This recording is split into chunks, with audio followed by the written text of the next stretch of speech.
Youth Olympics में gold medal, 16 साल की उम्र में वर्ल्ड शूटिंग चैंपियनशिप में भी गोल्ड मेडल, और अब पेरिस ओलंपिक्स में एक नहीं बल्कि दो दो मेडल। आजाद भारत में ऐसी पहली भारतीय एथलीट जिसके नाम एक ही ओलंपिक में दो दो मेडल हैं। और हमारे साथ बात करने के लिए इस वक्त मौजूद हैं खुद पेरिस ओलंपिक्स में भारत की शान, स्टार शूटर मनु भाकर। मनु, बहुत बहुत स्वागत है आपका न्यूज़ 24 पर। बहुत बहुत शुक्रिया सर। मनु, जो आपकी अचीवमेंट है वैसे इसे शब्दों में बयान नहीं किया जा सकता। मुझे लगता है जब आप इंडिया आएंगे तब आपको खुद महसूस होगा। अभी आप इंडिया से बाहर हैं, अभी आपको सिर्फ रिपोर्ट्स मिल रही होंगी, लेकिन I can tell you India में इस टाइम एक बज़ है। और अब लोगों ने अपनी घर में जो बेटियां हो रही हैं उनका नाम भी मनु रखना शुरू कर दिया है।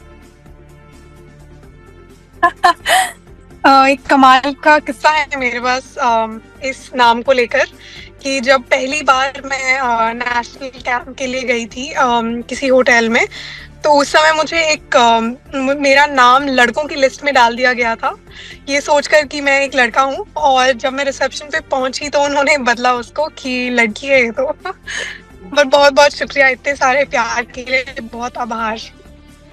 और वैसे मनु, आपके नाम को लेकर एक और स्टोरी भी हमने सुनी है कि आप हरियाणा के एक ऐसे छोटे से शहर से आती हैं, झज्जर से, जो अब बेशक दुनिया में फेमस हो चुका होगा, लेकिन ऐसा हमने सुना है कि जब आप हुई थी तब कुछ ऐसे लोग थे जो कहते थे ये गर्ल चाइल्ड है, ये पता नहीं क्या करेगी, लेकिन आपकी मम्मी ने कहा ये मेरा नहीं पूरे परिवार का नाम रोशन करेगी, और आज आपने पूरे देश का नाम रोशन किया है। तो ये भी एक अपने आप में मनु नाम की जो अचीवमेंट है, वो कहते हैं झांसी की रानी वाली बात, ये भी आज सही साबित हुई।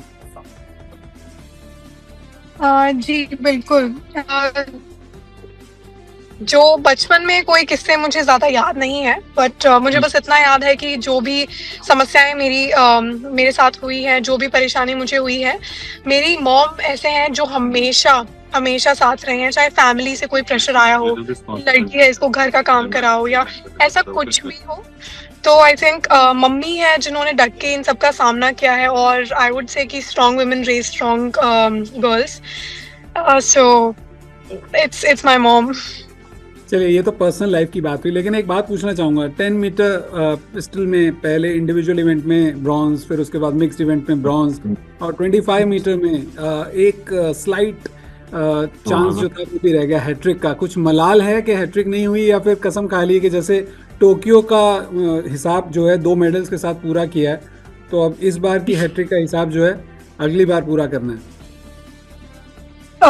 कोशिश पूरी रहेगी सर, कोशिश में कोई कमी नहीं छोड़ूंगी, पर हम फ्यूचर का कुछ नहीं सोच सकते हैं कि कब क्या होगा। हालांकि मैं बहुत ग्रेटफुल हूँ कि मुझे 2 मेडल्स मिले हैं। हालांकि वो तीसरे वाला थोड़ा सा चूक गया, बट मैं मानती हूँ कि अब मैं घर लेकर जा रही हूँ तो 2 ब्रॉन्ज मेडल्स और बहुत सारा मोटिवेशन की आगे और मेहनत करनी है और इससे बेहतर करने की कोशिश करनी है। मनु, मुझे याद नहीं आपको याद है या नहीं, लेकिन जब टोक्यो ओलंपिक्स के बाद मेरी आपसे मुलाकात हुई थी, तब हमारा एक और एपिसोड के ऊपर भी डिस्कशन हुई थी, वो जो आपका वेपन मेल फंक्शन हुआ था उसे लेकर। और फिर कुछ ऐसी बाद में रिपोर्ट्स आई थी कि आप इतनी ज़्यादा डिसअपॉइंट हो चुकी थी अपने इस पूरे सेटबैक से कि आपने शायद शूटिंग छोड़ने का फैसला लिया था। यू वर थिंकिंग कि आप कोई और करियर ऑप्शन ट्राई करें, क्योंकि मैंने ऐसा सुना है कि आप टेनिस वगैरह भी खेल चुकी हैं। ऐसा कुछ था कि आपने गेम छोड़ने का फैसला किया था, बाद में फिर जसपाल राणा की वो मोटिवेशन, उनका आपका पर्सनल कोच बनना, और फिर यहाँ तक का सफर, कुछ उस सफर के बारे में अगर आप बताना चाहें।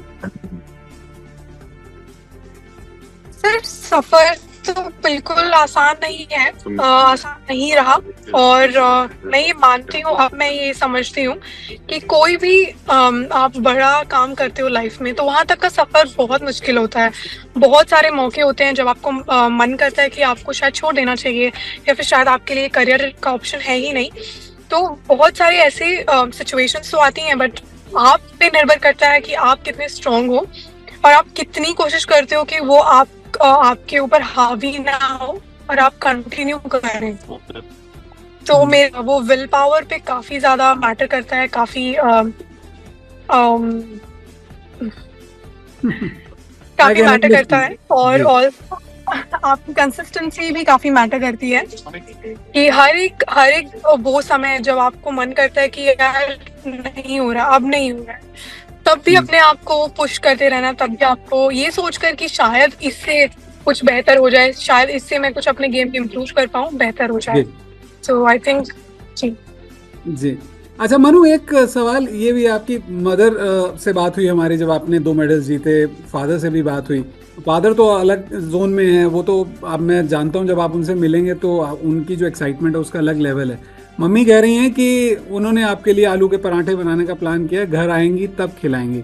कुछ ऐसी चीज़ें जो वहाँ पर मिस कर रही हैं इस वक्त, क्योंकि अब तो आपका पेरिस में स्टे लंबा खिंच गया, सुनने में आप फ्लैग बेयरर भी बनेंगी क्लोजिंग सेरेमनी में इंडिया के। सुनने में तो चलो सर मुझे भी आया है, बट इतना अभी देखते हैं क्या होता है। बाकी घर जाने के बाद मेरे ख्याल से मैं सबसे ज्यादा जो मुझे याद आ रहा है वो है, एक तो घर में सबसे मिलना, भाई मम्मी पापा और जो फैमिली, एक्सटेंडेड फैमिली, सबसे मिलना। और दूसरी चीज इंडियन खाना, मतलब कितने समय आप एक इंडियन को इंडियन खाने से दूर रख सकते हो। हम इससे पहले जैसे लक्समबर्ग में थे और वहीं पे अपनी ओलंपिक की तैयारियां कर रहे थे, तो यहाँ काफी समय हो गया है मुझे यहाँ इंडिया से दूर यहाँ रहते हुए, तो एक वो चीज है इंडियन खाना जो मैं काफी ज्यादा क्रेव कर रही हूँ जी। अच्छा, 2 छोटे छोटे सवाल और जो पीएम मोदी से आपकी बात हुई, उन्होंने क्या बोला, और सबसे बड़ी बात, एक यूथ को आप क्या, किस तरह से आगे के लिए मैसेज देना चाहेंगे, क्योंकि आपकी जो एक फाइट है, जो एक तरह से ये जो रिसर्जेंस आपने दिखाई है, वो अब एक इंस्पिरेशन बन चुकी है। जी, जैसे जब सर का फोन आया, नरेंद्र मोदी सर का जब फोन आया, और मैं काफी चौंक गई थी कि मतलब इतना उनको इतने सारे काम करने होते हैं दिन में, वो अपने इतने बिजी शेड्यूल से इतने सारा काम में से समय निकाल कर हमारे लिए समर्पित करते हैं। तो मैं बहुत बहुत आभारी हूँ कि वो अपने बिजी शेड्यूल में से हमारे लिए थोड़ा सा समय निकालते हैं। उनके शब्द मैं नहीं जानती कि वो इससे वाकिफ हैं कि नहीं, बट हमारे लिए बहुत मोटिवेशनल होते हैं। हमें बहुत प्रेरणा मिलती है आगे और भी बेहतर करने के लिए, क्योंकि वो देश के प्रधानमंत्री हैं और उनसे कुछ मोटिवेशनल बातें सुनने के लिए तो कईयों के कान तरस जाते हैं। तो आई वुड से काफी अच्छा मोमेंट था जब मैंने उनसे बात की थी। और यूथ को मैं ये मैसेज देना चाहूंगी कि आप पहले तो अलग अलग चीजें कोशिश कीजिए, ट्राई कीजिए। हालांकि पेरेंट्स का इसमें काफी बड़ा रोल रहेगा कि अपने बच्चों को लिबर्टी दें कि अलग अलग चीजें आप ट्राई करो, उसके बाद आपको आपका मन जिसमें सबसे ज्यादा लगे आप उसमें फिर जुट जाइए, दिन रात मेहनत करिए, ऑनेस्ट रहिए अपने आप से और भगवान में विश्वास रखिए, जरूर आपको कामयाबी मिलेगी। आखिरी सवाल में मैं एक कोट डालता हूँ आपके, मैंने कहीं पढ़ा कि आपकी जिंदगी की जो बेस्ट मूवी है जो आपको पसंद है वो है जिंदगी ना मिलेगी दोबारा। आपका फलसफा यही है कि जब कंपटीशन में जाते हैं इस बार तो बस कर देना, झंडे गाड़ देने। बिल्कुल बिल्कुल, किसी भी कंपटीशन में जब जाते हैं तो यही मन में रहता है कि अब जो जितनी ट्रेनिंग होनी थी हो गई है, अब मैं और तो नहीं कर सकती हूँ, बस जितना मैंने सीखा है मैं उस सबको मिलाकर जितना मैं कर पाऊंगी और जितना अच्छा मैं प्रदर्शन कर पाऊँ उतना करना है, और कोई कसर नहीं छोड़नी है कि बाद में रिग्रेट करूँ कि यार ये और कर लेती तो शायद बेहतर होता। तो मूवीज तो बहुत सारी मुझे बहुत अच्छी लगती हैं और उसमें से जिंदगी ना मिलेगी दोबारा हमेशा एवरग्रीन है और फेवरेट है, तो बिल्कुल वही फलसफा है।